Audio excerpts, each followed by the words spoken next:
สวัสดีค่ะเรามาเปิดตัว Unit ฟรีกันด้วย Data Collection Technique นะคะเราจะทำวิจัยกันละทีนี้เราทำวิจัยเราใช้ทักษะฟังพูดเข้ามาเกี่ยวข้องกับงานวิจัยได้อย่างไรได้ค่ะโดยการเก็บข้อมูลหรือก็คือ Data Collection Technique ที่กล่าวไปแล้วนะคะ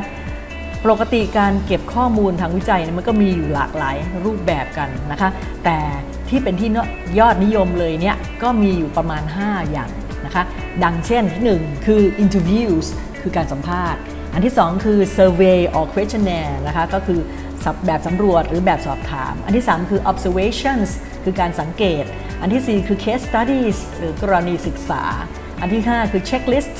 นะหรือรายการตรวจสอบนะคะมันจะเป็นอะไรรายละเอียดไม่พูดถึงเพราะสิ่งที่เกี่ยวข้องกับเราคือการฟังพูดก็คือการสัมภาษณ์เท่านั้นนะคะการสัมภาษณ์ที่ว่านี้นะมันก็คือมาดูรายละเอียดว่ามันมีอะไรกันมั่งการสัมภาษณ์ประการที่1เราก็ต้องมีจุดมุ่งหมายว่าเราจะสัมภาษณ์ไปเพื่ออะไรเพื่อเข้าใจประเด็นนะคะเพื่อจะได้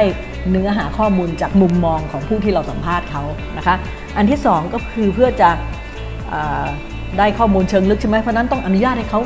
พูดนะคะเกี่ยวกับหัวข้อให้ได้รายละเอียดให้มากที่สุดเท่าที่เขาต้องการเท่าที่เราต้องการเท่าที่มากเท่าที่เขาต้องการพูดได้นะคะและอันที่3การสัมภาษณ์ช่วยให้นักวิจัยสามารถตรวจสอบและติดตามความคิดได้เพราะนั้นก็การสัมภาษณ์เราก็มีประเด็นดังต่อไปนี้นะคะ3ข้อที่ว่าทีนี้วิธีการสัมภาษณ์เราใช้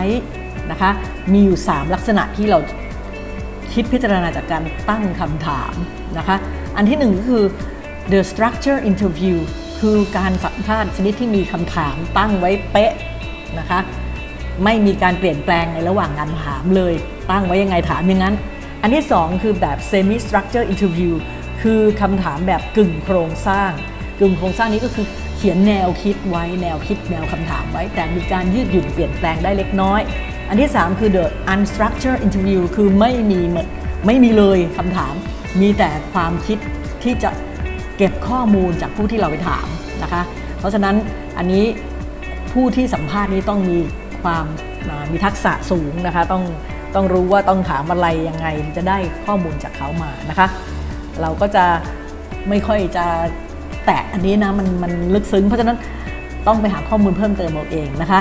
เรามาดู 6 tips for designing a semi-structured interview guide นะคะเพราะว่าคนส่วนใหญ่นิยมใช้ semi-structured interview นะคะก็มี 6 ข้อนะคะเป็นเคล็ดลับซึ่งคนใช้ semi structure ควรจะต้องรู้ข้อที่1ก็คือนะเราจะต้องตรวจสอบให้แน่ใจว่าคุณคุ้นเคยกับหัวข้อนี้จะได้ตั้งคำถามที่เหมาะสมเกี่ยวข้องถูกต้องนะคะอันที่2คือเมื่อคุณต้องศึกษาค้นคว้าไปทำ literature review มาแล้วเนี่ยคุณก็ต้องกำหนดคำถามที่ให้เหมาะและที่จะได้คำตอบเพื่อการวิจัยของคุณนะคะอันที่3คือตรวจสอบให้แน่ใจว่าแต่ละรายการประกอบด้วยแนวคิดเดียวเท่านั้นไม่มีการทำหลายๆแนวคิดทำให้สับสนเปล่าๆนะคะ อันที่4เริ่มด้วยคำถามที่เปิดกว้าง อันที่5ในส่วนตรงกลางก็ถามคำถามรายละเอียดเพิ่มเติมได้อันที่6ในส่วนสรุป ให้หาคำชี้แจงสำหรับสิ่งที่ยังไม่ชัดเจนและคำนึงถึงทฤษฎีที่คุณอาจจะใช้ในการวิจัยของคุณด้วยต่อไปเป็นเรื่อง telephone interview ค่ะการสัมภาษณ์ทางโทรศัพท์นั่นเองนะคะเป็นวิธีการเก็บรวบรวมข้อมูลเมื่อผู้สัมภาษณ์สื่อสารกับผู้ตอบทางโทรศัพท์ค่ะตามแบบสอบถามที่เตรียมไว้นะคะการสัมภาษณ์ทางโทรศัพท์ก็เป็นเครื่องมือวิจัย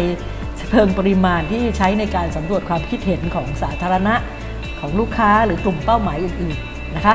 The in-depth interview นะคะเป็นหัวข้อต่อไป ก็คือการสัมภาษณ์เชิงลึกค่ะการสัมภาษณ์เชิงลึกคือการพูดคุยกับคน1คนหรือมากกว่านั้นนะโดยปกติแล้วเป็นแบบปลายเปิดนะคะช่วยให้คุณมีความยืดหยุ่นและก็ปรับตัวให้เข้ากับสิ่งที่ผู้คนบอกคุณนะคะนอกจากนี้คุณสามารถเปลี่ยนคำถามเพื่อรับข้อมูลเพิ่มเติมจากผู้คน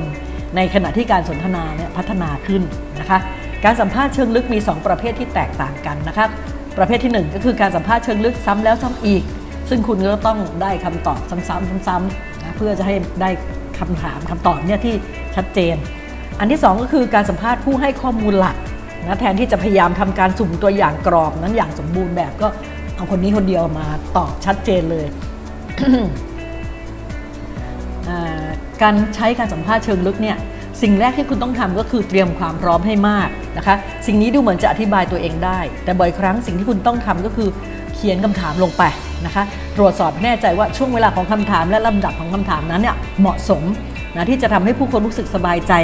ก่อนที่จะเริ่มต้นและก็ค้นหาเพื่อให้มีความสมดุลระหว่างลำดับของคำถามที่คุณทำและเวลานะคะ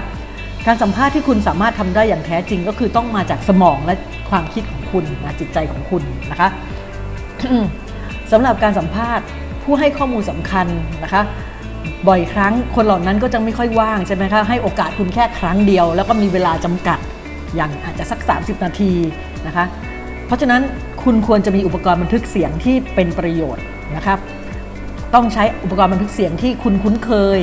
ระวังอย่าไปใช้สมาร์ทโฟนนะคะเพราะมันทำงานได้หลายอย่างในเวลาเดียวกันคุณกำลังสัมภาษณ์อยู่โทรศัพท์มันดันมาเนี่ยมันก็เลยยุ่งเลยนะคะก็ทำให้เขาอาจจะไม่อยากจะมาอัดใหม่ให้คุณหรืออะไรอย่างเงี้ยนะคะเพราะว่าคนที่ต้องทำอะไรซ้ำๆอีกครั้งหนึ่งเนี่ยพอครั้งที่2เขาอาจจะไม่ละเอียดถี่ถ้วนเท่าครั้งแรกนะคะเพราะนั้นดังนั้นพยายามใช้อุปกรณ์บันทึกเสียงที่เป็นอุปกรณ์บันทึกเสียงจริงๆนะคะอันที่3คือโฟกัสกลุ่มค่ะ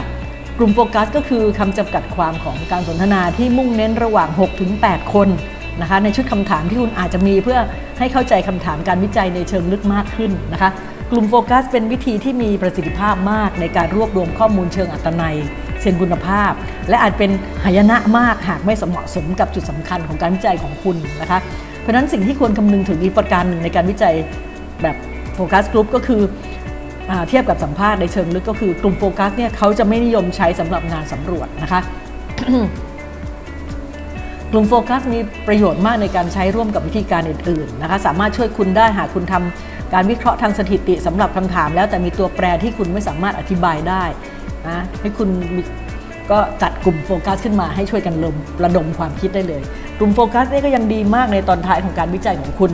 นะเมื่อคุณทำกลุ่มโฟกัสเชิญผู้เชี่ยวชาญมาช่วยกันให้ความคิดอะไรต่างๆเกี่ยวกับงานวิจัยนะคะสิ่งสำคัญอย่างยิ่งก่อนที่คุณจะทำกลุ่มโฟกัสคือต้องเตรียมความพร้อมนะคะวางแผนให้ดีนะคะเกี่ยวกับการสัมภาษณ์ต้อง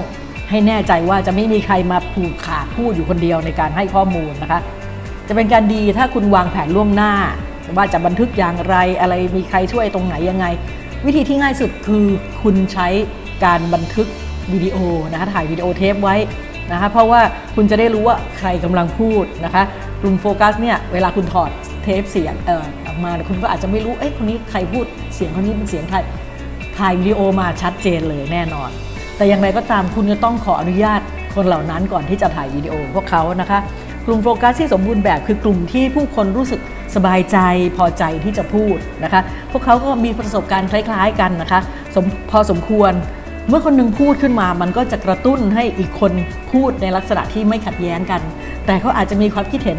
แตกต่างกันก็ได้นะคะมิฉะนั้นถ้าทุกคนเหมือนกันและมีเพียง6หรือ8คนคุณจัดสัมภาษณ์1ครั้งก็ได้บางแผนง่ายกว่ามากนะคะโอเคค่ะสำหรับยูนิตฟรีมีเนื้อหาส่วนที่เกี่ยวข้องโดยตรงเท่านี้นะคะแต่ในบทเรียนมีแถมเรื่องการจับใจความสำคัญอีกนิดหน่อยให้ลองฝึกทำกันดูใช่ไหมคะในที่นี้เราก็จะไม่ขอกล่าวถึงยังไงก็ตามอย่าลืมไปทำคำถามท้ายบทนะคะสำหรับครั้งนี้สวัสดีค่ะ